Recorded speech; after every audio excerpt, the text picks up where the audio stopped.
Baixa a Todos cabeça os quando falar funcionários comigo. Você sabe temiam quem o eu sou? milionário Sei, grosseiro, senhor. Todos aqui sabem. até que a Então por que não garçonete está jogou tremendo o como os prato outros? nele. Você é uma simples O rei do garçonete? restaurante. Sim, a garçonete que acabou de comprar Saia este da prédio minha inteiro. frente antes que eu faça você ser demitida. Idiota! Gritou o homem para a jovem garçonete diante de todos. E ninguém naquele restaurante moveu um dedo sequer para defendê-la. Ninguém. Nunca faziam isso.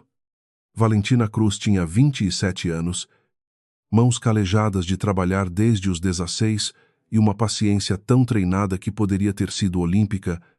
Havia 4 anos que servia mesas na Cúpula Dourada, o restaurante mais luxuoso da colônia Polanco, no coração da cidade do México. 4 anos aprendendo a sorrir quando por dentro queria gritar. 4 anos abaixando a cabeça diante de clientes que a olhavam como se ela fizesse parte da mobília, como se as pessoas que servem comida não tivessem nome, nem história, nem dignidade.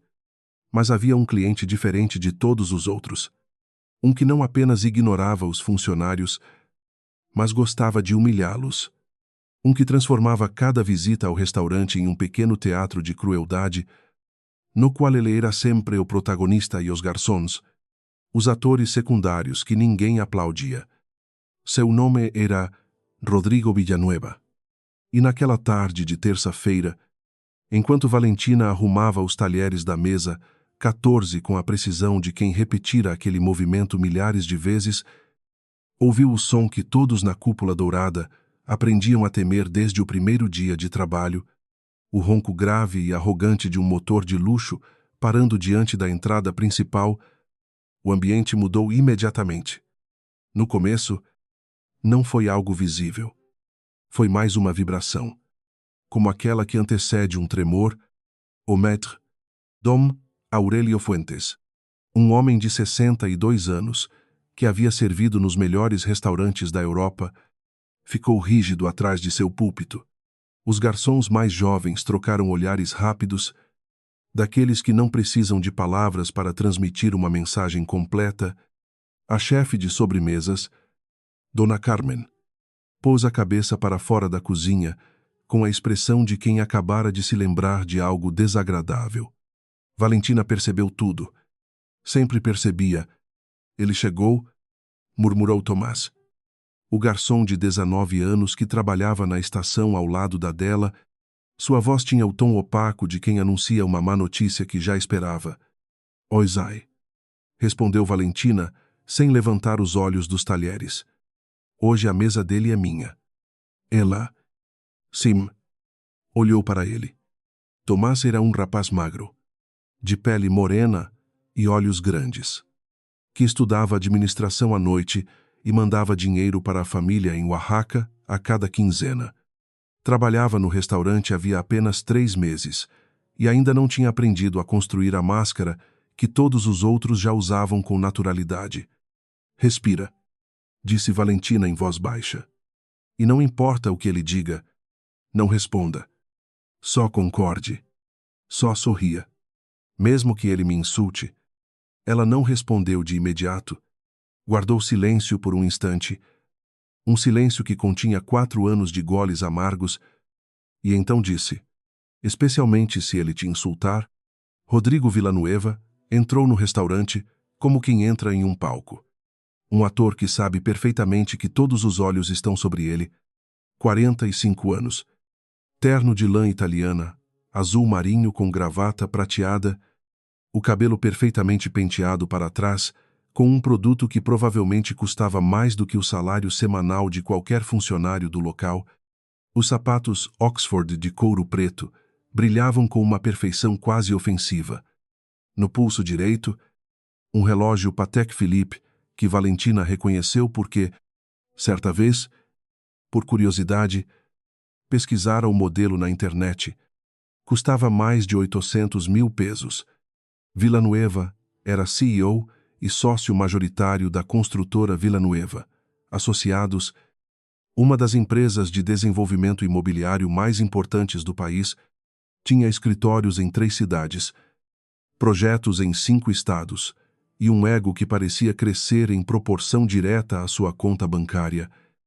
Havia aparecido na capa de 3 revistas de negócios naquele ano Em todas as fotos, sorria com aquele sorriso calculado de quem sabe exatamente como quer ser visto pelos outros, mas Valentina sabia como ele era de verdade. Sabia porque o via toda terça-feira havia 4 anos. Dom Aurélio se aproximou para recebê-lo com a deferência que reservava apenas aos clientes do nível mais alto. Rodrigo mal olhou para ele. Avançou até sua mesa habitual, a número 8, junto à janela que dava para o jardim interno, a melhor do restaurante. Como se Dom Aurélio fosse um poste de luz, algo que existe no caminho, mas a que ninguém realmente presta atenção. Tomás foi até ele com o cardápio na mão e o coração na garganta. Valentina o observou de sua estação, arrumando taças que já estavam perfeitamente arrumadas, fingindo não prestar atenção enquanto prestava toda a atenção. Boa tarde, Senhor Villanueva.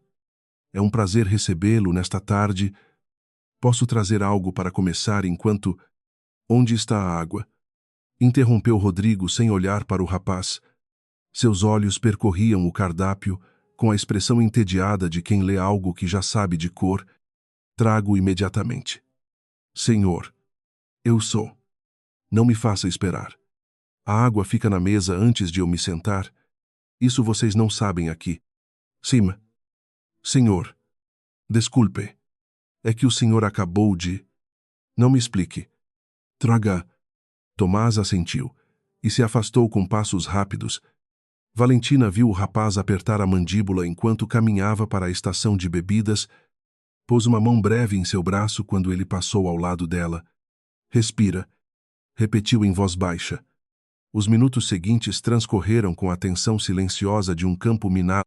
Rodrigo pediu seu prato habitual, uma massa ao ragu com trufa negra, e o fez com a precisão fria de quem dita condições em uma reunião de negócios, sem alho extra, massa al dente, mas não demais, a porção de carne na proporção exata, a trufa ralada na hora.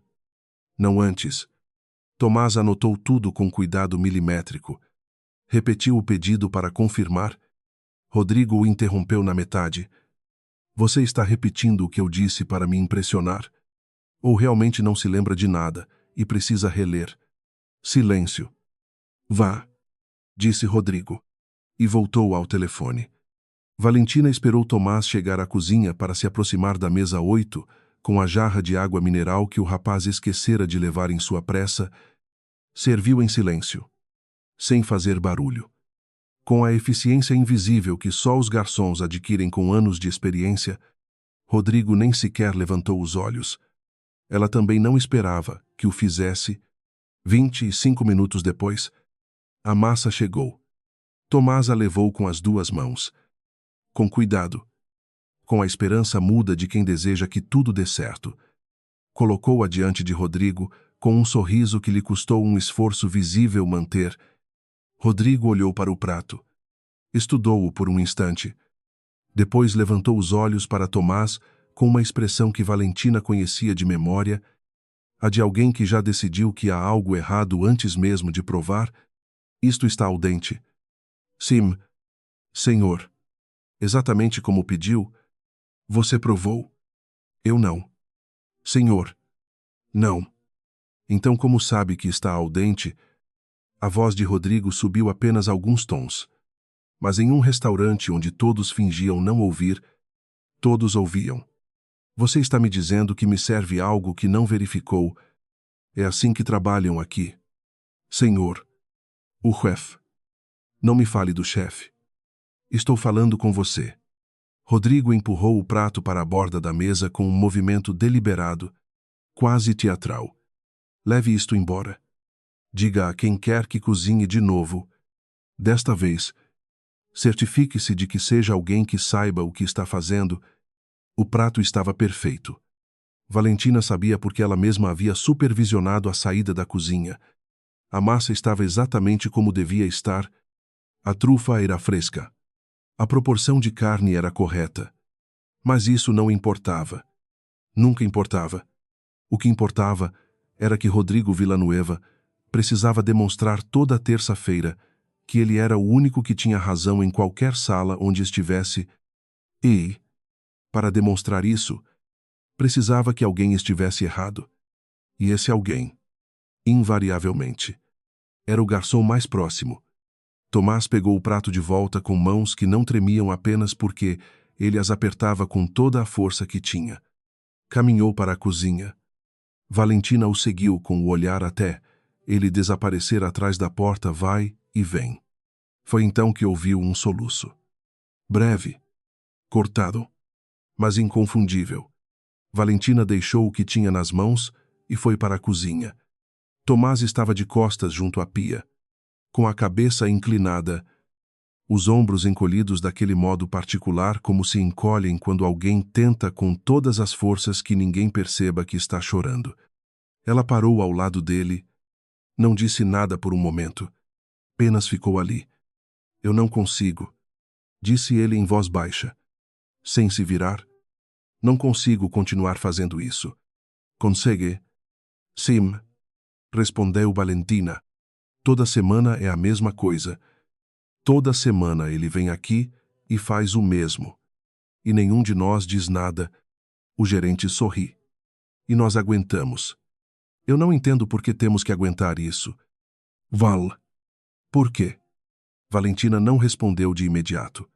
Porque a resposta honesta era complicada, porque a resposta honesta envolvia contas médicas, contratos de aluguel, mensalidades universitárias e mães doentes, porque a resposta honesta era que o mundo nem sempre premia a dignidade e que às vezes a pessoa precisa escolher entre a dignidade e o aluguel, e essa é a escolha mais cruel que existe, mas também porque a resposta honesta incluía algo mais, algo que Valentina guardava havia 4 anos com a mesma paciência com que um rio acumula água atrás de uma represa, porque ainda não é a hora. Disse finalmente, com uma calma que não era resignação, mas outra coisa, algo mais firme, algo com fio. Tomás olhou para ela. Havia algo no tom de sua voz que o fez se virar. O que você quer dizer?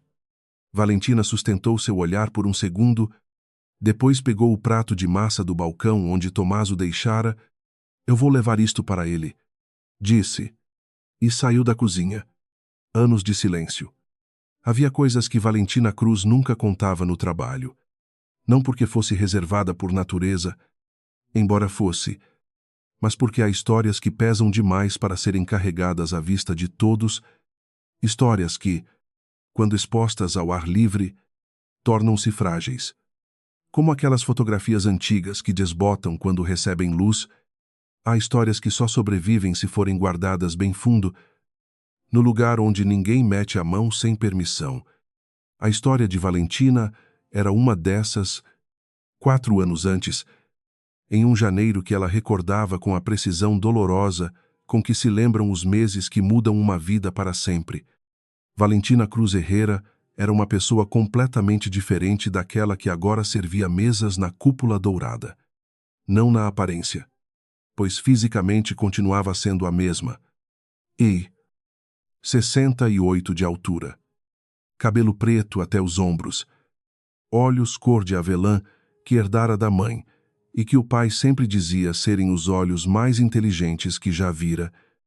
Idêntica por fora, mas por dentro tudo era diferente. Naquele janeiro, Valentina cursava o 5º semestre da graduação em Direito na Universidade Nacional Autônoma do México. Não apenas cursava, era a estudante número 1 de sua turma, com média 9, que seus professores mencionavam com orgulho reservado aos casos excepcionais. Tinha uma bolsa de excelência acadêmica que cobria 100% de sua matrícula, havia vencido 2 concursos nacionais de argumentação jurídica, um deles contra estudantes de pós-graduação, o doutor Emílio Garza. Seu professor de Direito Constitucional e um dos juristas mais respeitados do país, dissera-lhe em particular, ao terminar seu 2º ano, que, se continuasse naquele caminho, chegaria longe, muito longe. Seu pai, Dom Ernesto Cruz, Repetia isso todas as noites no jantar. Minha filha, a advogada, dizia com aquele sorriso de orgulho paterno que não precisa de mais palavras para dizer tudo. Dom Ernesto era construtor, não no nível dos grandes consórcios, mas no nível das pessoas que constroem com as mãos e com fé. Havia erguido sua pequena empresa em 25 anos de trabalho honesto, tijolo por tijolo, contrato por contrato, com uma reputação impecável nos conjuntos habitacionais do leste da cidade. A Cruz Construções tinha 8 funcionários fixos, uma carteira de clientes fiéis e o sonho intacto de crescer o suficiente para deixar algo à filha quando chegasse o momento. Naquele janeiro, Valentina foi procurar um trabalho de meio período para custear seus gastos pessoais sem pedir dinheiro ao pai, que já fazia malabarismos para sustentar as despesas da casa e as de sua esposa, Dona Rebeca, cuja saúde havia começado a se deteriorar no ano anterior com um diagnóstico que ninguém na família ainda pronunciava em voz alta, mas que todos conheciam. Entrou na cúpula dourada apenas para perguntar. Saiu com contrato. O plano era trabalhar 1 ano, economizar o suficiente para cobrir os últimos semestres sem depender da bolsa e se formar. Um plano limpo, linear, razoável. O plano durou 3 meses. Em abril daquele mesmo ano, a Cruz Construções desmoronou. Não por negligência, não por dívidas mal administradas, não por nenhuma das razões pelas quais pequenos negócios costumam quebrar quando seus donos não são suficientemente cuidadosos. A Cruz Construções desmoronou porque alguém decidiu que ela deveria desmoronar, porque alguém com poder suficiente, dinheiro suficiente e impunidade suficiente decidiu que aquele terreno em que Dom Ernesto tinha assinado um contrato para construir 120 moradias populares era valioso demais para ficar nas mãos de um construtor de bairro. Valentina soube numa sexta-feira à tarde, quando seu pai chegou em casa com o rosto de quem recebeu um golpe físico e ainda não terminou de processar a dor. Contou-lhe tudo com aquela calma estranha que as pessoas têm quando o choque ainda não permitiu que a dor entrasse de verdade. O contrato anulado, os advogados do consórcio que haviam encontrado uma tecnicalidade em uma cláusula que Dom Ernesto não revisara com atenção suficiente porque sempre confiara nas pessoas de palavra, porque em 25 anos ninguém o havia traído daquela maneira, os 8 funcionários que teria de demitir, o empréstimo bancário que havia feito para financiar o início da obra e que agora, o contrato, se transformava em uma dívida impossível. O nome do consórcio que ficou com o terreno era Construtora Villanueva, Associados. Valentina soube naquela mesma noite. Pesquisou na internet. Leu tudo o que encontrou. Cruzou os documentos que o pai lhe mostrou com as informações públicas disponíveis e montou o quebra-cabeça com a precisão metódica de quem está treinada para argumentar casos. Ficou claro. Não havia sido um erro. Havia sido uma manobra. Alguém com advogados de alto nível identificara uma vulnerabilidade no contrato de Dom Ernesto e a explorara com a frieza de quem esmaga um inseto. Naquela noite, ela não dormiu. Na semana seguinte, tampouco. O que veio depois foi uma espiral que Valentina ainda recordava como uma sequência de cenas, sem som, seu pai tentando refinanciar a dívida e encontrando portas fechadas em todos os lados, porque o nome da Cruz Construções já estava manchado no círculo de crédito, os 8 funcionários demitidos com o mínimo que a lei exigia e a dívida moral que Dom Ernesto carregou por isso pelo resto de seus dias. A saúde de Dona Rebeca deteriorando-se mais rápido, como se o corpo tivesse decidido que aquele era o momento em que já não valia a pena aguentar, e Valentina, no centro de tudo, tendo que escolher entre o direito e sua família, a bolsa e as contas médicas, seu futuro e o presente das pessoas que amava. Não foi uma decisão difícil. As decisões tomadas por amor nunca são difíceis. São dolorosas, mas não difíceis. Abandonou a universidade em maio, transformou o trabalho de meio período em tempo integral, começou a cobrir as despesas médicas da mãe, a dívida mínima do pai, o aluguel da casa em Iztapalapa, onde os três viviam com a economia cortada até o osso, e guardou todo o resto. Guardou a raiva, guardou os papéis, guardou as provas que reunira naquelas semanas de insônia, impressas e organizadas em uma pasta que vivia no fundo de seu armário, atrás de uma caixa de inverno. Guardou também algo que ninguém esperaria de uma pessoa que acabara de perder tudo: a paciência. Porque Valentina Cruz tinha uma coisa que Rodrigo Villanueva jamais imaginaria que uma garçonete pudesse ter: tinha um plano. Na primeira terça-feira em que Rodrigo Villanueva entrou na Cúpula Dourada, depois que ela começou a trabalhar em tempo integral, Valentina quase não o reconheceu. Conhecia-o por fotos, por artigos de revista, pelas páginas de negócios que lera até memorizar, mas vê-lo pessoalmente foi diferente. Foi como estudar um mapa durante semanas e depois pisar no terreno pela primeira vez. A escala muda. Os detalhes se tornam reais. O peso da realidade aterrissa de uma forma para a qual nenhuma imagem prepara. Ele era mais alto do que ela esperava, mais seguro de si, mais acostumado a que o mundo se acomodasse à sua passagem. Ela o olhou por exatamente 3 segundos, depois baixou os olhos para as taças que arrumava e continuou trabalhando. Naquela primeira vez, Rodrigo nem sequer a viu. Ela era invisível como todos os funcionários do restaurante. Fazia parte do cenário, como as velas, as toalhas ou as plantas decorativas do canto, e Valentina compreendeu naquele momento algo que depois se tornaria a pedra fundamental de seu plano. Sua invisibilidade não era uma fraqueza, era sua maior vantagem. Porque, quando alguém é invisível, pode ver tudo sem que ninguém perceba. E Valentina passou 4 anos vendo como Rodrigo chegava, quem trazia, do que falava, que contratos mencionava entre taças de vinho tinto, que nomes surgiam em suas conversas telefônicas, nas quais ele jamais baixava a voz. Porque, claro, os garçons não contam. Ela anotou datas, nomes, números, identificou padrões, construiu tijolo por tijolo, como seu pai, mas com palavras em vez de cimento, um dossiê que crescia a cada terça-feira, e enquanto o construía, aguentava. Aguentava as terças em que Rodrigo rejeitava pratos perfeitos por capricho, aguentava as vezes em que ignorava Dom Aurélio como se ele fosse um móvel, aguentava os insultos velados e os diretos, os dirigidos a ela e os dirigidos a seus colegas. Cada um desses insultos era uma pedra a mais na represa que acumulava água havia anos. Mas toda represa tem um limite. E Valentina Cruz, embora ainda não soubesse naquela tarde em que foi buscar Tomás no banheiro da cozinha e disse que levaria o prato para Rodrigo ela mesma, estava prestes a chegar ao seu. A terça-feira em que tudo mudou não começou diferente das outras. Rodrigo chegou às 2 da tarde com 2 sócios que Valentina nunca tinha visto, homens de terno. Daqueles que não sorriem porque acreditam que sorrir é sinal de fraqueza. Sentaram-se à mesa 8.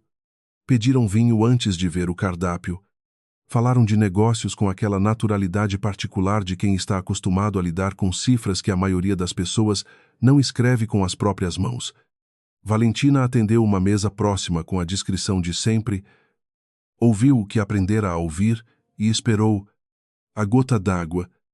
Havia um tipo de silêncio particular na Cúpula Dourada, quando Rodrigo Villanueva estava de mau humor. Não era o silêncio tranquilo de um restaurante elegante em uma tarde serena. Era o silêncio tenso, quase elástico, de uma sala inteira contendo a respiração. Os garçons se moviam, mais devagar, com mais cuidado, como se o piso fosse de vidro, e qualquer ruído desnecessário pudesse desencadear algo que ninguém queria ver desencadeado. Os cozinheiros baixavam o volume das conversas na cozinha. Até a música ambiente, aquele jazz suave que Dom Aurélio selecionava todas as manhãs com a seriedade de um maestro, parecia diminuir alguns decibéis. Era a terça dos sócios. Rodrigo chegara às 2 em ponto. Como sempre. Mas algo nele estava diferente naquele dia. Valentina percebeu desde o momento em que ele cruzou a porta, a mandíbula mais apertada do que o habitual, o gesto mais curto, os olhos com aquela opacidade particular de quem já decidiu que o dia inteiro lhe pertence e pretende cobrá-lo de quem quer que seja. Seus 2 acompanhantes chegaram 5 minutos depois, um homem corpulento de rosto avermelhado e outro mais jovem, de óculos retangulares e terno cinza grande demais. Os 3 se instalaram à mesa 8 com a disposição natural de quem sabe qual é a hierarquia, Rodrigo no centro. Os outros 2 orbitando seus lados. Valentina estava designada às mesas da Zona Norte naquele dia. A mesa 8 cabia a Eduardo, um garçom de 34 anos com 6 de experiência, o mais veterano depois de Dom Aurélio. Aquele que mais vezes suportara Rodrigo com a resignação silenciosa de quem decidiu que o trabalho vale mais do que a dignidade pessoal. Pelo menos até que os filhos terminem o ensino fundamental, Valentina o observou de sua estação. Eduardo anotou o pedido com precisão. Rodrigo pediu a massa ao ragu com trufa negra de sempre, mas desta vez com condições extras, a carne cortada de outro jeito, a trufa ralada com um instrumento específico que precisava ser buscado no depósito, o vinho aberto 20 minutos antes. Os sócios pediram sem complicações. Eduardo anotou tudo. Repetiu o pedido. Retirou-se. Sem interrupções. Primeiro sinal de que aquela terça seria pior. Rodrigo não o interrompeu porque nem sequer o olhava. Tinha os olhos no telefone. Com a expressão de alguém que acabara de receber uma notícia de que não gostou, o almoço começou sem incidentes. O vinho chegou no tempo correto. À entrada, uma terrine de foie gras que Valentina viu sair da cozinha com a apresentação impecável de sempre, foi aceita sem comentários. Os 3 homens falaram de números, porcentagens, de um projeto em Querétaro que Rodrigo queria fechar antes do fim do mês. Valentina passou por sua zona 3 vezes nesse intervalo, servindo água em mesas próximas, recolhendo talheres usados, existindo naquele espaço intermediário entre a presença e a invisibilidade que bons garçons aprendem a habitar. Ouviu fragmentos. O suficientes. Projeto Querétaro. Terrenos do município. Licitação pública em 2 semanas. O nome de um funcionário que Rodrigo mencionou com a familiaridade de quem tem alguém no bolso. Valentina memorizou tudo enquanto enchia uma taça de água mineral a 2 mesas de distância. Então chegou a massa. Eduardo a serviu com a cerimônia adequada, a cloche de prata levantada com um movimento suave, o prato colocado diante de Rodrigo na orientação correta, a trufa ralada naquele instante com um instrumento específico que haviam buscado no depósito. Tudo correto. Tudo no lugar. Rodrigo olhou para o prato. Olhou durante 4 segundos completos, que naquele contexto pareceram 4 minutos. Depois levantou os olhos para Eduardo. Quanto tempo isto ficou sob a cloche? Perguntou.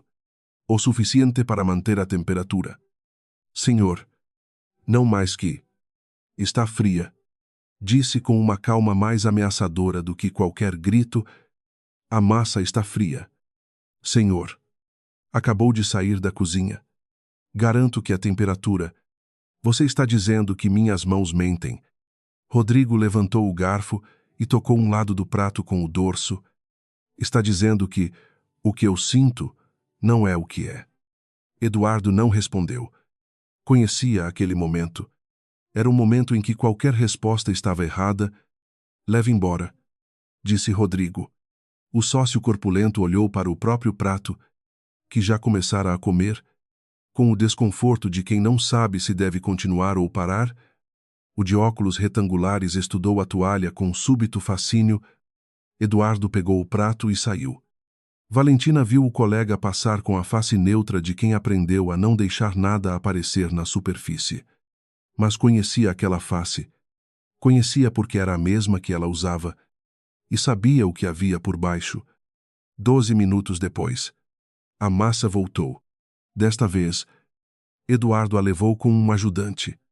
Como se a presença de duas pessoas pudesse diluir a tensão, o prato foi apresentado de novo. Rodrigo olhou, cheirou. Colocaram alho. Perguntou. Não. Senhor. Suas instruções foram muito claras. Cheira a alho. Senhor. Garanto que não. Você cozinha. Trabalha na cozinha. Não. Senhor. Então não me garanta o que não pode garantir. Rodrigo empurrou o prato com 2 dedos, um gesto mínimo que, ainda assim, continha todo o desprezo do mundo. Leve e traga o chefe. Quero falar com ele. O chefe era Maurício Alcântara. 20 anos de carreira. 3 menções no Guia Michelin.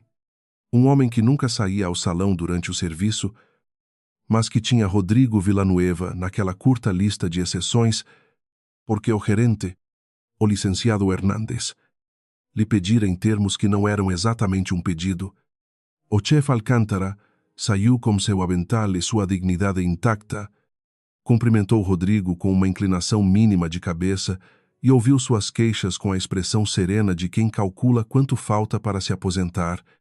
Rodrigo falou durante 4 minutos. Falou do alho inexistente, da temperatura incorreta, da trufa que não era da qualidade esperada, dos padrões que um restaurante daquele nível deveria manter. Falou diante dos sócios com a satisfação de quem dá uma aula magistral. Os sócios assentiam em silêncio, como alunos que não têm certeza se concordam, mas também não pretendem dizer isso. O chefe Alcântara respondeu com 3 frases. Disse que prepararia o prato pessoalmente, que garantia a qualidade e que o senhor Villanueva teria sua massa em 15 minutos. Depois se retirou. Valentina o viu passar a caminho da cozinha. O chefe não disse nada, mas seus olhos, quando cruzaram brevemente com os dela, disseram tudo. Foi durante aqueles 15 minutos de espera que ocorreu o que Valentina não esperava, não porque fosse algo incomum para Rodrigo, mas porque o que veio depois foi o detonador que havia 4 anos esperava ser encontrado. Rodrigo pegou sua taça de vinho. Olhou para os sócios com a expressão de quem retoma o controle de uma conversa que, na verdade, nunca perdera. E falou. Falou do projeto em Querétaro, da licitação, do funcionário, e então, com aquele costume dos homens como ele de usar as pessoas ao redor como exemplos em suas histórias, apontou para a área onde Valentina trabalhava e disse, dirigindo-se aos sócios, mas com voz suficientemente alta para que qualquer um em um raio de 4 mesas pudesse ouvir: estão vendo aquela, a de cabelo preto, a garçonete? É esse o nível da gente que trabalha para o município em Querétaro? É essa a capacidade? Por isso é fácil manejar. Luz, você oferece o suficiente e eles fazem o que você quer. Porque, no fundo, não tem outra opção. Nunca tiveram. Os sócios riram. Uma risada breve, educada, de compromisso. Valentina continuou arrumando talheres. Por dentro, algo se tensionou. Algo muito profundo. Muito antigo. Muito cansado de aguentar. Mas aquilo ainda não era a gota. Aquilo ainda era administrável. 4 anos de prática a haviam tornado especialista em engolir esse tipo de veneno sem que se notasse em seu rosto. A gota chegou 10 minutos depois. A massa do chefe Alcântara chegou à mesa. Rodrigo provou. Assentiu com a cabeça apenas. Aquele tipo de aprovação mínima que se dá quando alguém não quer admitir que algo estava correto desde o início. Os sócios retomaram seus pratos, que esperavam com paciência cirúrgica. Então o sócio corpulento, talvez relaxado pelo vinho, talvez tentando fazer conversa, cometeu o erro de perguntar: você é sempre assim aqui? Rodrigo. E Rodrigo, que precisava de muito pouco para encontrar uma plateia, sorriu. Sempre, disse. E sabe de uma coisa? É por isso que eu venho. Porque gosto de lembrar que neste mundo há uma diferença muito clara entre os que servem e os que são servidos. Tomou um gole de vinho. Minha mãe me ensinou isso desde pequeno.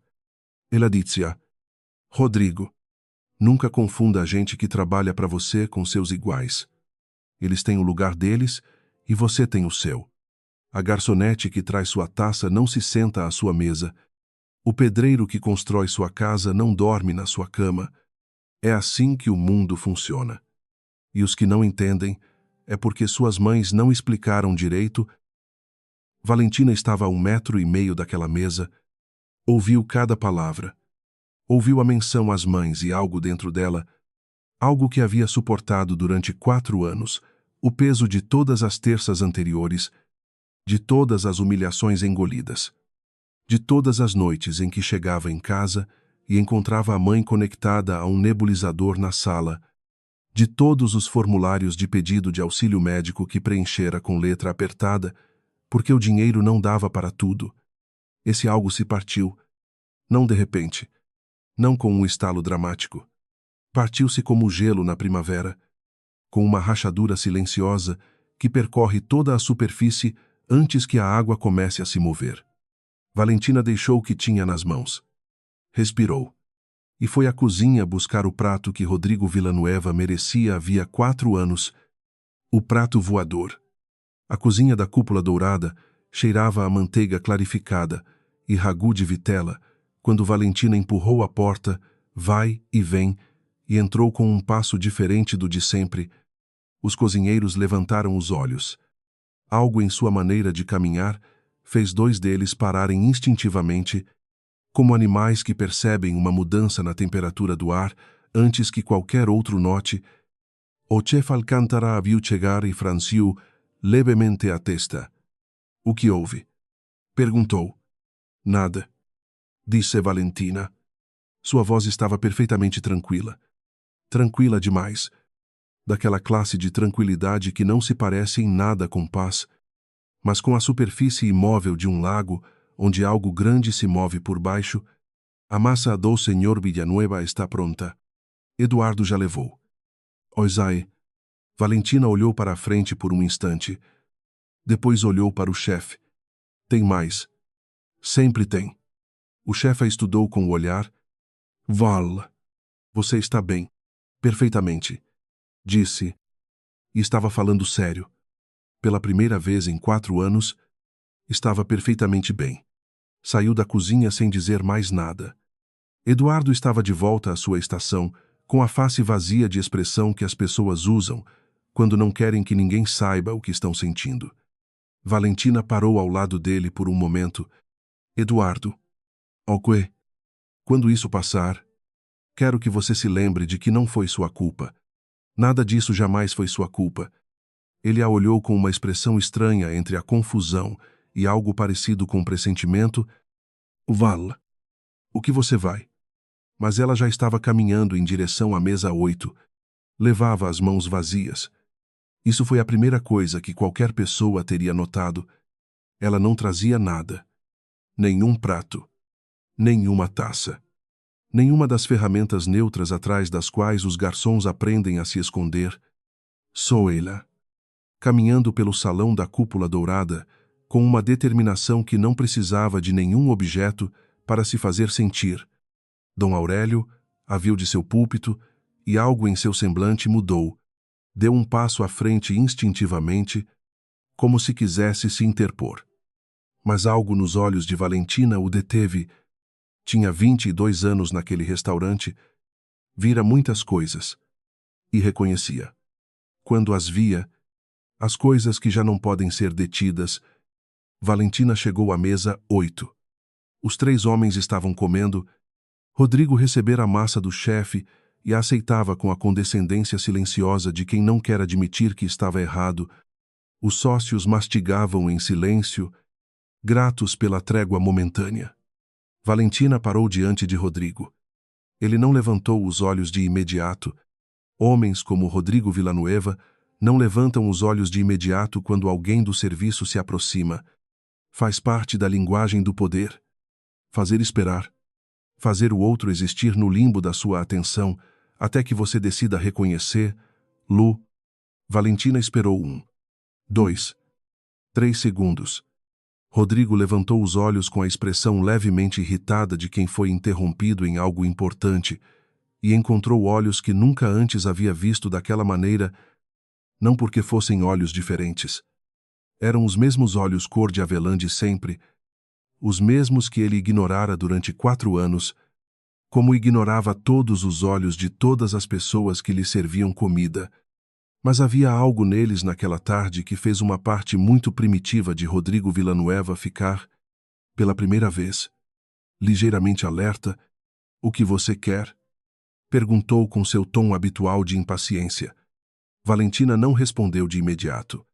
Deixou que o silêncio ocupasse seu lugar à mesa, esse lugar que normalmente era preenchido pelo medo, pela pressa ou por desculpas desnecessárias. Quero que repita, disse finalmente, com calma absoluta. O que acabou de dizer sobre as mães? 1 segundo de silêncio total. O sócio de óculos retangulares levantou os olhos do prato. Rodrigo inclinou a cabeça com a expressão de quem não tem certeza de ter ouvido bem. Perdão. O que disse há alguns minutos. Valentina não elevou a voz. Não precisava. Havia algo em seu tom que preenchia o espaço sem necessidade de volume, que as mães que não explicam aos filhos qual é o lugar deles no mundo não fizeram bem seu trabalho. Quero que repita isso na minha cara. Rodrigo Villanueva levou exatamente 2 segundos para recalibrar. Nesses 2 segundos passou pela surpresa, pela confusão e depois por algo que conhecia muito melhor, a irritação de quem sente que alguém abaixo dele está erguendo a voz de maneiras que não correspondem. Não sei do que você está falando, disse, e sua voz baixou um tom. Aquele tom específico de advertência que usava em reuniões de negócios quando alguém começava a se mover fora dos limites que ele traçara. E sugiro que volte para o seu lugar antes que eu tenha uma conversa com o seu gerente. Minha mãe, disse Valentina como se Rodrigo não tivesse falado. Está doente há 4 anos. Tem doença pulmonar obstrutiva crônica. Todo mês gasto em remédios, o que o senhor gasta em uma garrafa de vinho dessa carta. Trabalho 12 horas por dia para pagar essas contas. E juro, senhor Villanueva, que minha mãe me ensinou mais sobre o mundo, sobre decência, sobre o que significa ser uma pessoa de verdade, do que o senhor poderá aprender em toda a sua vida com todo o seu dinheiro. O salão estava em silêncio absoluto. Não o silêncio tenso de antes. O silêncio elástico que todos conheciam, mas um silêncio diferente. O silêncio surpreso de 30 pessoas, contendo o fôlego ao mesmo tempo, porque estavam presenciando algo que jamais esperaram ver naquele lugar. Rodrigo se levantou da cadeira. Não de repente. Levantou-se com aquele movimento lento e deliberado de quem quer comunicar com cada centímetro do corpo que tem o controle. Era 10 centímetros mais alto que Valentina. Usou isso. Ficou de pé diante dela com toda a arquitetura de sua autoridade, de seu dinheiro e de seus anos de impunidade, e a olhou de cima com uma expressão que era a concentração destilada de todo o desprezo que repartira em 4 anos de terças-feiras. Você é uma funcionária de restaurante, disse muito devagar, como se explicasse algo a alguém de pouca inteligência. Você não é ninguém. Ibras, se não se retirar agora mesmo, garanto que não perderá apenas este emprego. Vou me certificar de que não encontre trabalho em nenhum restaurante desta cidade. Entende o que estou dizendo? Valentina o olhou. Olhou como quem encara algo que esperou por muito tempo ver de frente. Então fez algo que ninguém naquele salão esperava. Virus caminhou até a mesa ao lado, onde ficara o prato de massa do chef Alcântara, aquele preparado como segunda rodada e que ninguém mais consumiria. Pegou-o com as 2 mãos, virou-se novamente para Rodrigo. No segundo em que os olhos dele caíram sobre o prato e seu cérebro, processou o que estava prestes a acontecer. Valentina Cruz o lançou. Não com raiva descontrolada. Não com o gesto desajeitado de quem age sem pensar, lançou-o com uma precisão terrível. Com o braço firme de quem carregara bandejas pesadas durante 4 anos e o prato de porcelana branca, com a massa ao ragu, a trufa negra e o molho de vitela, viajou pelo ar em um arco perfeito e aterrissou sobre a mesa diante de Rodrigo Villanueva, explodindo contra a toalha de linho branco em uma explosão de cerâmica quebrada, molho escarlate, espaguete enredado e trufa negra espalhada. O som do impacto foi tão limpo, tão definitivo, tão absolutamente real, que se ouviu em cada canto do salão. O silêncio que se seguiu durou exatamente 3 segundos. Rodrigo Villanueva estava de pé diante da mesa destruída, com respingos de ragu na gravata prateada e na camisa branca, com os olhos mais abertos do que Valentina jamais os vira, pela primeira vez em 4 anos, em 45 anos de vida. Rodrigo Villanueva tinha uma expressão que não fazia parte de seu repertório habitual. Medo. Não o medo fingido de quem brinca de se surpreender. Medo real. Visceral. De quem de repente não sabe o que vai acontecer a seguir. Valentina o olhou do outro lado da mesa destruída. O salão inteiro a olhava, e ela falou: "O nome dele é Rodrigo Villanueva", disse com voz clara e firme, que chegou a todos os cantos do salão. "É dono da construtora Villanueva, associados. Há 4 anos destruiu a empresa do meu pai com uma manobra fraudulenta e um contrato de habitação social em Iztapalapa. 8 famílias perderam o trabalho. Minha família perdeu tudo. E eu venho trabalhando neste restaurante há 4 anos esperando este momento." Uma pausa. "Bom apetite, Senhor Villanueva." E tirou o avental. Deixou-o sobre a cadeira mais próxima e caminhou até a saída com as costas completamente retas. Atrás dele, alguém começou a aplaudir. Foi um único aplauso. Tímido no início. Como quem não sabe se é apropriado. Mas não consegue evitar. Depois outro se somou. E outro. E em questão de segundos, sem que ninguém tivesse organizado nem decidido, o salão da cúpula dourada aplaude uma garçonete que caminhava para a porta com a dignidade intacta e 4 anos de paciência finalmente pagos. Valentina não se virou. Empurrou a porta e saiu para a tarde da cidade do México e, em 3 das mesas do salão, 3 celulares haviam capturado de ângulos diferentes cada segundo do que acabara de acontecer. O mundo de cabeça para baixo. O vídeo levou 47 minutos para viralizar. Não foi um só. Foram 3. Gravados de ângulos diferentes por 3 pessoas que não se conheciam e que naquela tarde haviam coincidido na cúpula dourada por razões completamente distintas. Uma mulher de meia idade que celebrava seu aniversário de casamento, um jovem executivo que esperava um cliente que nunca chegou e uma universitária que acompanhava a avó ao único restaurante ao qual a senhora aceitava ir em seu aniversário. 3 vidas sem nenhum ponto de contato que, sem combinar, apontaram seus telefones para o mesmo instante. O primeiro a ser publicado foi o do jovem executivo. Ele o colocou em sua conta no X com uma única linha de texto: "O que acabei de ver na cúpula dourada", sem palavras. Em 20 minutos, tinha 4.000 visualizações. Em 40, 30.000. Na primeira hora, os 3 vídeos circulavam juntos. Recortados. Montados em comparação.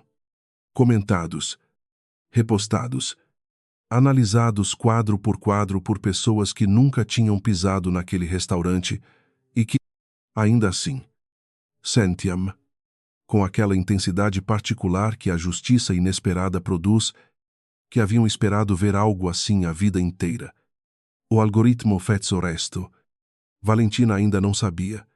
Caminhou da cúpula dourada até a estação do metrô Polanco, com o passo firme de quem acaba de soltar algo muito pesado que carregava há tempo demais.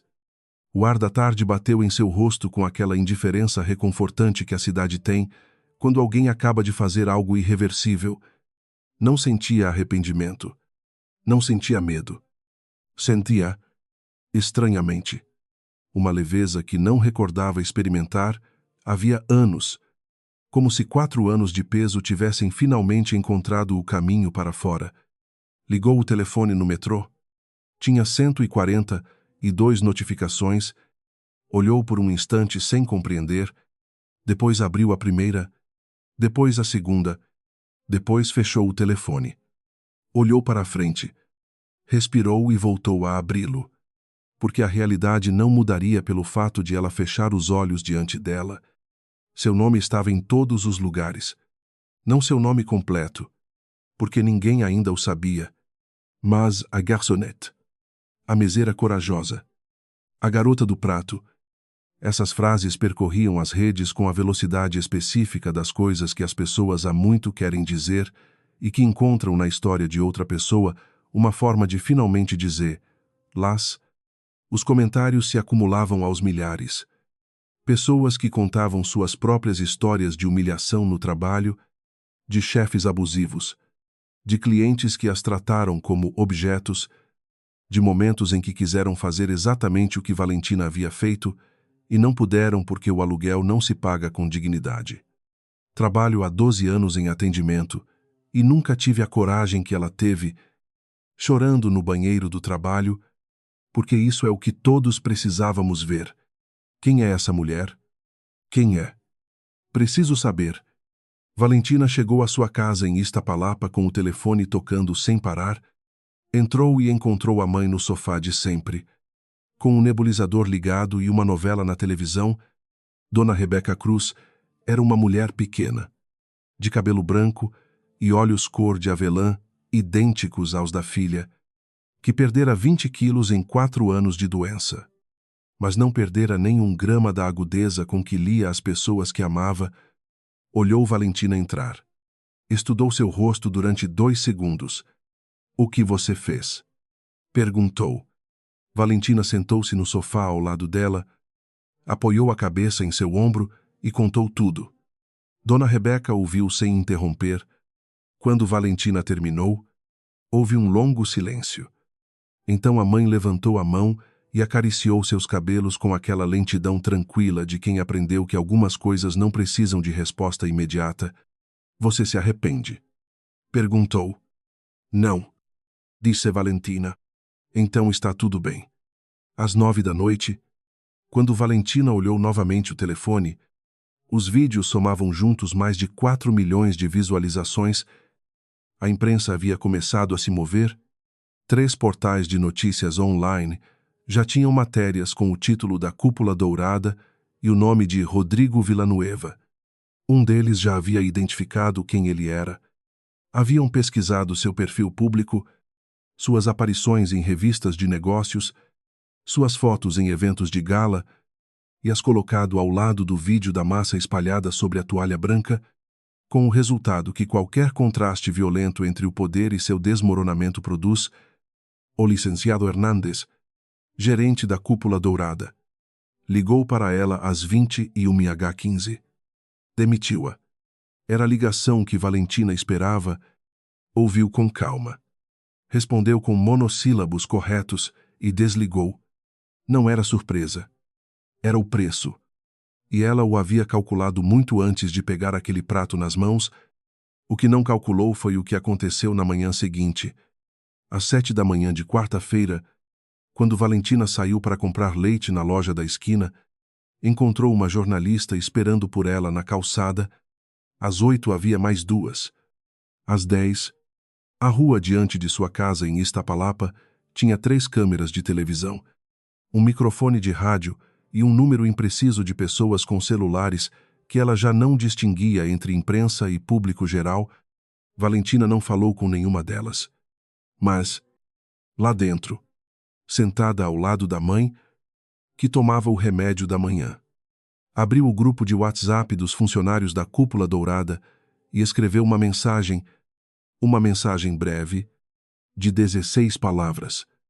"Se quiserem contar sua história, eu apoio vocês. Não precisam aguentar sozinhos o que aguentamos." O que veio a seguir foi algo que nenhum dos lados esperava. Tomás foi o primeiro. Publicou em sua conta do TikTok: que tinha 300 seguidores, um vídeo de 3 minutos, no qual contava, olhando para a câmera com os olhos levemente úmidos, mas a voz firme, a noite em que Rodrigo o fez chorar na cozinha por causa de uma massa que estava perfeita. À tarde, seu vídeo tinha 800.000 visualizações e ele tinha 20.000 seguidores novos. Depois veio Eduardo, com uma publicação longa no Facebook em que enumerava, com datas e detalhes precisos, 9 episódios de humilhação pública em 4 anos, servindo a mesa 8. Foi compartilhada 120.000 vezes nas primeiras 12 horas. Depois, Dona Carmen, a chefe de sobremesas, que tinha 71 anos e uma conta no Instagram que a neta havia criado para ela e que ela usava para publicar fotos de seus gatos, publicou um vídeo de sua cozinha, com o avental posto e as mãos de trabalhadora em primeiro plano, e falou durante 8 minutos sobre o que significa trabalhar em serviço por 50 anos e ser invisível para as pessoas a quem você serve. Esse vídeo chegou a 12 milhões de visualizações em 3 dias, e Dona Carmen foi entrevistada em 4 programas de televisão, e então falou Dom Aurélio. Dom Aurélio Fuentes, o maître de 62 anos, o homem que trabalhava havia 22 anos na Cúpula Dourada e que nunca em toda a sua carreira falara publicamente sobre nenhum cliente, publicou uma única foto em seu perfil pessoal, uma imagem sua de uniforme, com as costas retas e a expressão serena de sempre. Abaixo, escreveu 4 linhas. Há 22 anos, sirvo mesas com orgulho. Nesse tempo aprendi que a dignidade não se perde pelo trabalho que alguém faz. Perde-se quando alguém permite que outros o convençam de que ela não existe. Valentina Cruz nos lembrou algo que muitos havíamos esquecido. Obrigado. Essa publicação foi compartilhada 3 milhões de vezes. Rodrigo Villanueva. Enquanto isso, contrataram uma firma de comunicação de crise, cuja primeira recomendação foi que ele não dissesse absolutamente nada em público. Seguiu o conselho. Mas o silêncio naquele contexto não era neutralidade. Era combustível. Cada hora que passava sem uma resposta sua era uma hora a mais em que o relato de Valentina crescia sem contraponto, solidificava-se, tornava-se a versão que o mundo decidia acreditar, porque era a versão que o mundo reconhecia da própria experiência. Sua empresa emitiu um comunicado genérico 48 horas depois. 3 frases sobre o respeito a todos os colaboradores e o compromisso com os valores institucionais. A imprensa o tratou com o nível de credibilidade que lhe correspondia. Mas havia algo mais que Rodrigo Villanueva ignorava. Algo que Valentina guardara em uma pasta atrás de uma caixa de inverno, no fundo de seu armário em Iztapalapa, durante exatamente 4 anos, 3 meses e 17 dias. E esse algo estava prestes a vir à luz. O que Rodrigo não sabia, a pasta era azul marinho, de cartolina grossa, com a lombada reforçada com fita adesiva transparente, porque Valentina a abrira e fechara tantas vezes em 4 anos que a original começara a se desgastar. Dentro havia 143 páginas. Elas organizara por seções com divisórias coloridas, da mesma forma que fazia na universidade, quando preparava um expediente para concursos de argumentação. Seção vermelha. Documentos públicos, escrituras notariais, registros do Registro Público da Propriedade, licitações do município de Iztapalapa, o contrato original da Cruz Construções com o governo local, a cláusula específica que os advogados de Villanueva haviam explorado. Seção amarela. Depoimentos escritos, 3 dos 8 ex-funcionários de seu pai que haviam aceitado assinar declarações detalhando o que sabiam sobre a manobra. Seção verde. Correspondência. E-mails impressos obtidos por meios completamente legais, por meio de pedidos de informação pública, que mostravam comunicações entre um funcionário do município e um representante legal da construtora Villanueva, associados com uma cronologia muito específica. 4 semanas antes de o contrato de seu pai ser anulado, e a seção laranja, a última, aquela que Valentina levou mais tempo para construir, a análise jurídica, 42 páginas escritas por ela mesma, primeiro à mão e depois no computador, redigidas com a precisão de uma estudante de direito que tinha média 9. Mas que, além disso, tivera 4 anos para polir cada argumento, antecipar cada contra-argumento, identificar cada precedente jurisprudencial relevante e construir uma linha de raciocínio que, segundo seu próprio critério, era suficientemente sólida para sustentar uma denúncia formal perante a Promotoria Anticorrupção. Ela não era advogada, tecnicamente. Não havia terminado a faculdade, mas o Dr. Emílio Garza, seu ex-professor de Direito Constitucional, era. Valentina lhe escrevera um e-mail na noite de terça-feira, 3 horas depois de sair da Cúpula Dourada, antes de o vídeo viralizar, antes que seu nome circulasse em qualquer lugar, um e-mail breve, direto, sem drama. Explicava que era sua ex-aluna, que havia abandonado o curso por motivos de força maior, que tinha um dossiê que queria que ele revisasse e que, se depois de revisar, lo considerasse haver fundamentos jurídicos para prosseguir, precisaria de sua orientação. Não mencionou o restaurante. Não mencionou o prato. Não mencionou Rodrigo Villanueva pelo nome. Apenas anexou as 143 páginas em formato PDF. O Dr. Garza respondeu às 2 da madrugada. Valentina não dormia quando a mensagem chegou. Estava sentada à mesa da cozinha com uma xícara de chá que havia esfriado há tempos. Olhando para o telefone com aquela mistura particular de exaustão e vigília que a adrenalina de ter feito algo irreversível produz, abriu o e-mail. O Dr. Garza escrevia no mesmo tom que usava nas orientações individuais, direto e sem adornos desnecessários. Li o expediente completo. Há fundamentos. São mais sólidos do que provavelmente você imagina. Precisamos conversar. Pode vir amanhã às 10 da manhã ao meu escritório. E, no final, uma linha que Valentina leu 3 vezes seguidas. Aliás, o vídeo. Bom lançamento. Ela sorriu pela primeira vez em todo o dia. O que Valentina não sabia, o que descobriu naquela noite pesquisando o nome do Dr. Garza na internet, algo que não fazia havia 4 anos. Porque em 4 anos tivera pouquíssimas razões para procurar notícias alegres, era que o Dr. Emílio Garza já não era apenas professor universitário. Nos 2 anos anteriores, fora nomeado juiz federal, especializado em delitos de corrupção e fraude econômica pelo Conselho da Magistratura Federal, seu ex-professor, o homem que lhe dissera que ela chegaria muito longe, era agora um dos juízes com maior jurisdição sobre exatamente o tipo de caso que ela vinha construindo havia 4 anos. Às vezes, o mundo tem uma maneira muito específica de organizar as coisas.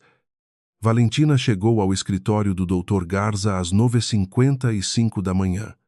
Levava a pasta azul marinho original sob o braço e uma cópia digital completa em um pendrive que preparara naquela madrugada.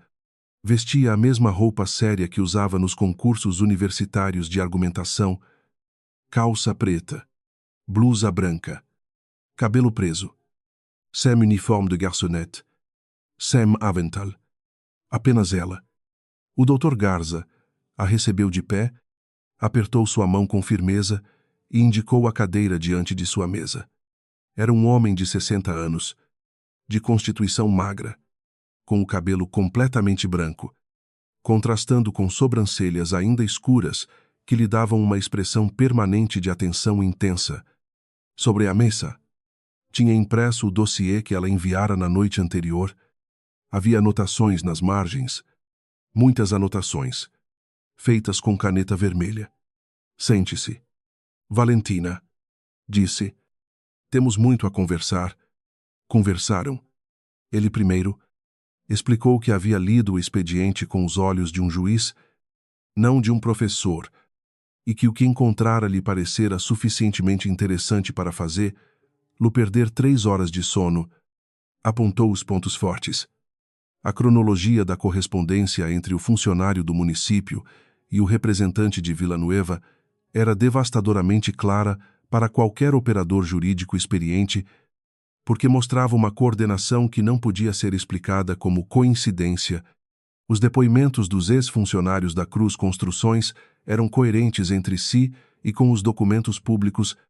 A análise da cláusula do contrato que haviam explorado era, disse o Dr. Garza, olhando-a fixamente, extraordinariamente precisa. Quem escreveu a análise jurídica? Perguntou. Yusau, disse Valentina. O Dr. Garza assentiu como se isso confirmasse algo que já supunha. Também lhe apontou os pontos fracos. 2 depoimentos precisavam ser reforçados com declarações juramentadas formais. A cadeia de custódia dos e-mails impressos era tecnicamente questionável e seria necessário buscar uma forma de certificá-los por canais oficiais, e havia um vazio na linha de provas entre a anulação do contrato e o benefício direto à construtora Villanueva, que precisaria ser fechado antes de apresentar qualquer denúncia formal. Tudo isso tem solução, disse o Dr. Garza. Nenhum desses problemas é insuperável, mas preciso que você entenda algo. Valentina olhou para ele. Isto já não é apenas seu caso pessoal, disse ele. Com o nível de exposição pública que seu nome tem neste momento, qualquer ação jurídica que você iniciar será observada com uma lupa que normalmente não existe em processos desse tipo. Isso tem vantagens. É mais difícil que tentem enterrar o caso, mas também tem riscos. Os advogados de Villanueva vão procurar qualquer fissura processual para deslegitimar você antes que o caso chegue sequer a uma mesa de instrução. Eu entendo, disse Valentina. Tem certeza de que quer prosseguir? Ela não demorou nem um segundo. Passei 4 anos servindo a massa dele. Disse. Sim, tenho certeza. O Dr. Garza sorriu. Foi um sorriso breve, quase contido, do tipo que se permitem às pessoas que aprenderam que processos jurídicos exigem mais sobriedade que entusiasmo, mas era um sorriso real. Bem, disse, então vamos começar. O que nenhum dos dois sabia ainda era que, enquanto Valentina estava naquele escritório, em uma sala da Promotoria Anticorrupção, a 4 quilômetros dali, um promotor de carreira chamado Rodrigo Macias havia visto os vídeos virais na noite anterior, havia reconhecido o nome da construtora Villanueva, associados, porque tinha em seu arquivo um expediente preliminar que alguém abrira 2 anos antes e que nunca chegara a lugar algum por falta de provas suficientes. E havia chegado naquela manhã ao trabalho com a certeza específica de quem sente que o momento que esperava acaba de se apresentar. Marcou aquela data em seu calendário com um círculo vermelho. E, no outro extremo da cidade, em seu escritório de vidro e aço, no 22º andar de uma torre da Reforma, Rodrigo Villanueva desligou o telefone depois de falar com seu advogado principal e olhou pela janela à cidade que sempre acreditara lhe pertencer. Seu advogado acabara de lhe dizer que começara a circular um rumor sobre uma denúncia em preparação, uma denúncia baseada em um expediente construído durante 4 anos por uma garçonete. A mesa vira. O processo levou 9 meses. Valentina sabia disso desde o começo. O direito não se move na velocidade dos vídeos virais, move-se na velocidade dos procedimentos, das notificações, dos prazos processuais, das audiências que são marcadas, adiadas e remarcadas com a paciência burocrática de uma máquina que não reconhece a urgência pessoal de ninguém. Ela sabia porque havia estudado, sabia porque o Dr. Garza lhe recordou isso na primeira reunião, com a clareza de quem não quer que ninguém leve expectativas equivocadas ao processo. A justiça existe, disse ele naquele primeiro dia, mas não tem pressa. Você pode ter, ela não. Valentina aprendeu pela segunda vez na vida a ter paciência, mas desta vez era diferente. Desta vez, A paciência não era silenciosa nem solitária. Desta vez tinha companhia. O promotor Rodrigo Macias entrou em contato com o Dr. Garza 4 dias depois da reunião inicial.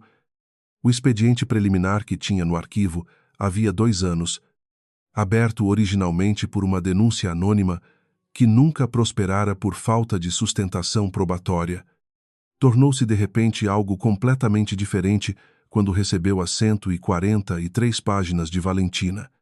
O que antes era uma sombra tênue demais para projetar, combinado ao trabalho de 4 anos de uma mulher que havia construído seu caso com a disciplina de uma estudante de direito e a motivação de alguém que tem uma dívida pendente com a justiça, transformou-se em algo que um promotor experiente reconhece imediatamente quando o tem diante de si. Um caso viável. A denúncia formal foi apresentada à Promotoria Anticorrupção 6 semanas depois da terça-feira do prato.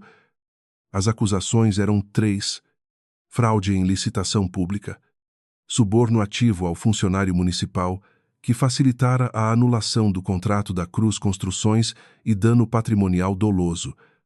Um funcionário, um subdiretor de obras públicas, que ocupava o mesmo cargo havia 12 anos e que evidentemente calculara mal por quanto tempo a impunidade pode durar quando alguém não toma cuidado com os e-mails que escreve, foi o primeiro a desmoronar. Quando os promotores lhe mostraram a cronologia de sua correspondência com o representante de Villanueva impressa em papel e lhe explicaram com precisão cirúrgica o que cada troca significava em termos de responsabilidade penal, o subdiretor pediu para falar com um advogado, depois com outro.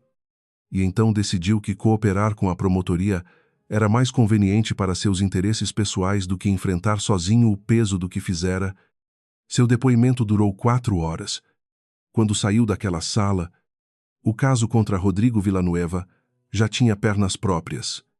Os advogados de Villanueva tentaram de tudo, apresentaram recursos de impugnação que o Dr. Garza, agora convertido em assessor jurídico honorário de Valentina, em um gesto pelo qual nunca cobrou, mas que ela jamais esqueceu, antecipou e rebateu com uma precisão que fez o promotor Macias olhar-lo algumas vezes com a expressão respeitosa de quem vê trabalhar alguém que sabe o que faz. Tentaram desqualificar os depoimentos dos ex-funcionários da Cruz Construções, alegando parcialidade. O juiz instrutor, ao revisar os depoimentos, concluiu que eram consistentes com a prova documental a tal ponto que a alegação de parcialidade era, em suas próprias palavras, dificilmente sustentável. Tentaram apontar erros processuais menores que o Dr. Garza identificara desde o início e que já haviam sido sanados. Cada porta que abriam encontravam fechada por dentro com antecedência. Essa alguém, na maioria dos casos, havia sido Valentina.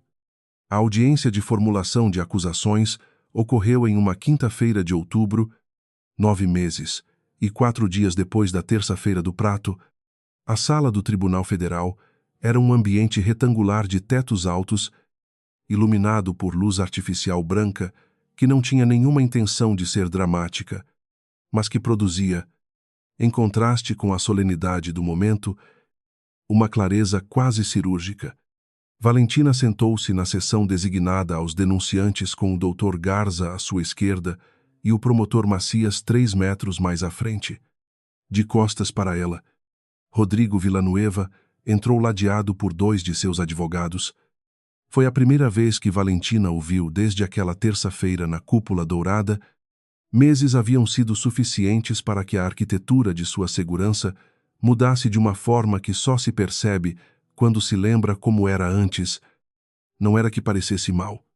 Era que parecia diminuído daquele modo específico, como se diminuem as pessoas quando o mundo deixa de se comportar como sempre se comportou com elas. O terno continuava caro. O cabelo continuava penteado. Mas algo na maneira como sustentava os ombros havia mudado, como se o peso que normalmente o mantinha erguido, o peso do poder e da certeza da impunidade, tivesse desaparecido, e ninguém ainda lhe tivesse ensinado a caminhar sem ele. As acusações foram lidas em voz alta. Rodrigo Villanueva não olhou para Valentina em nenhum momento durante a leitura. Ela olhou para ele o tempo todo, não com ódio. O ódio, descobriu, é uma emoção que exige energia, e Valentina havia investido toda a sua energia em outra direção durante 4 anos. Olhou para ele com algo mais parecido com a atenção tranquila de quem presencia o fechamento de algo que deveria ter sido fechado muito tempo antes. O juiz instrutor declarou a causa aberta e marcou data para o julgamento oral. 4 meses depois, Rodrigo Villanueva foi declarado culpado das 3 acusações. A construtora Villanueva Associados foi submetida à intervenção judicial que suspendeu suas operações enquanto se determinavam as reparações de danos. O funcionário municipal, por sua cooperação, recebeu uma sentença reduzida. Rodrigo Villanueva, sem acordo de cooperação, recebeu a sentença completa: 5 anos de prisão efetiva, inabilitação permanente para contratar com entidades públicas e uma reparação pelo dano patrimonial que incluía, entre outros conceitos, uma soma calculada sobre o valor atualizado do contrato que a Cruz Construções nunca pôde executar. A sala recebeu a leitura da sentença em silêncio. Do lado de fora do tribunal, quando Valentina saiu com o Dr. Garza e o promotor Macias caminhando ao seu lado, havia câmeras. Claro que havia câmeras. Haviam acompanhado o processo desde o princípio com a fidelidade de quem sabe que está cobrindo algo que importa. Valentina parou diante dos microfones pela primeira vez desde a terça-feira do prato. Falou durante 4 minutos. Não falou de vingança. Não falou de vitória pessoal. Falou dos 8 funcionários de seu pai que perderam o trabalho. Falou das famílias que nunca receberam as 120 moradias populares que a Cruz Construções construiria. Falou de todos os Tomás, Eduardos e Donas Carmen, que trabalham com dignidade em lugares onde sempre há alguém disposto a lembrar-los de que são invisíveis. Meu pai construiu sua empresa tijolo por tijolo durante 25 anos. Disse ao final. Ele ensinou à filha que o trabalho honesto tem valor. Hoje eu demonstro que ele tinha razão. 6 semanas depois da sentença, Valentina Cruz assinou os documentos que a tornavam sócia majoritária da Cúpula Dourada. Não foi mágica, foi consequência. A crise reputacional gerada pelos vídeos e pelo processo judicial posterior havia afetado severamente o restaurante, cuja direção finalmente decidiu que a melhor estratégia de recuperação era, paradoxalmente, a mesma pessoa que detonara a crise, o licenciado Hernández. O gerente que a demitira por telefone naquela noite já não trabalhava ali. O novo grupo investidor que adquiriu a participação majoritária na Cúpula Dourada durante os meses do processo procurou Valentina com uma proposta concreta. Sua história, seu nome e sua capacidade eram exatamente o tipo de capital simbólico de que um restaurante precisava para se reconstruir sobre uma base diferente. Valentina negociou bem. Negociou com a precisão de quem estudara a argumentação jurídica por 4 semestres e passara 4 anos aperfeiçoando a paciência. Negociou não apenas sua participação, mas as condições de trabalho de todos os funcionários, contratos formais com benefícios completos, protocolo escrito para a gestão de clientes abusivos, com faculdade expressa dos funcionários de recusarem atendimento quando sua dignidade estivesse em risco, e um fundo de bolsas para empregados que quisessem continuar estudos universitários. No dia em que Valentina entrou na Cúpula Dourada como sócia, Eduardo estava em sua estação polindo taças. Tomás preparava os talheres das mesas do fundo. Dona Carmen, que voltara depois de seu momento de fama tardia e completamente merecida, comandava a cozinha de sobremesas com a mesma calma de sempre. Dom Aurélio estava atrás de seu púlpito, com as costas retas e a expressão serena, como se nunca tivesse deixado de estar ali. Quando Valentina entrou, Dom Aurélio fez algo que em 22 anos de carreira nunca fizera com nenhum cliente, nenhum proprietário, nenhuma pessoa que cruzara aquela porta. Aplaudiu. Só ele no início, depois Tomás. depois Eduardo, depois Dona Carmen, pondo a cabeça para fora da cozinha, com o avental manchado de chocolate e os olhos brilhantes. Os demais funcionários, um por um, somaram-se. Valentina parou no centro do salão. Olhou as mesas com as toalhas brancas perfeitamente passadas, as taças que brilhavam, as velas acesas. A mesa 8 junto à janela do jardim interno, vazia e perfeitamente arrumada como sempre, esperando alguém que já não voltaria a se sentar ali. Pensou em seu pai, que naquela manhã chorara em silêncio durante o café da manhã e depois pedira desculpas dizendo que era o café, que lhe fizera mal. O café. Pensou em sua mãe, que estava em casa com o nebulizador e a novela, e os olhos cor de avelã, que viam tudo com aquela agudeza que a doença não tira. Pensou em 4 anos de terças-feiras, em todas as vezes que baixou a cabeça, em todas as palavras que engoliu, em todos os momentos em que escolheu a paciência, porque sabia que a paciência usada com inteligência é a forma mais poderosa de justiça. Respirou e sorriu para Dom Aurélio. Boa tarde, disse com a mesma voz tranquila de sempre. Vamos começar.